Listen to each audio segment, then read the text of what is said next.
$, qui en quelque sorte double l'effet des tarifs en temps réel. Et ceci pèse sur notre compétitivité prix et sur beaucoup de secteurs. Nonobstant le fait que les tarifs américains viennent complètement rediriger des flux d'Asie du Sud-Est ou d'ailleurs sur le marché européen, qui ont aussi des effets importants.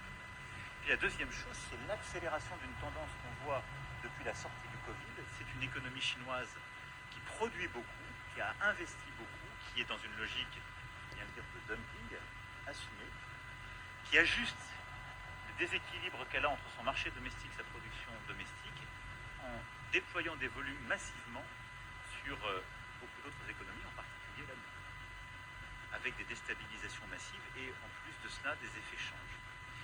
Face à ça, cela repriorise ce qu'il y a plusieurs années, j'avais appelé à La Haye l'importance de la sécurité économique et de l'agenda de sécurité économique. Et cet agenda-là, qui est un agenda de protection, pas de protectionnisme, mais de protection, est devenu encore plus prioritaire. C'est pour ça d'ailleurs que nous avons soutenu il y a plusieurs mois la décision de la Commission européenne pour protéger, pour restaurer une juste concurrence pour nos véhicules électriques. C'est pour ça que nous avons beaucoup poussé pour prendre des mesures de sauvegarde sur l'acier, le secteur de l'acier étant parfait exemple à la fois d'une compétition inégale de la Chine, mais aussi de beaucoup de volumes venant d'Asie du Sud-Est qui étaient redirigés vers le marché européen dans ce contexte. Mais nous souhaitons aller beaucoup plus loin en la matière. Et donc, nous sommes favorables à accélérer justement nos travaux sur la révision du mécanisme d'ajustement carbone aux frontières, qui doit devenir robuste, non contournable, préserver la compétitivité de nos exportations et nos industriels.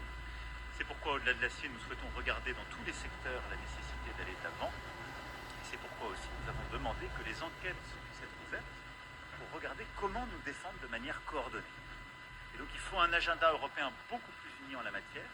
On a des instruments qu'on connaît, en particulier dans la coercition. Il faut ouvrir les enquêtes pour regarder cela et avoir une approche beaucoup plus systématique en matière de sécurité économique.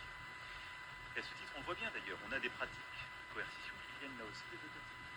La décision récente chinoise sur les terres rares, qui d'ailleurs depuis le mois d'avril dernier impose des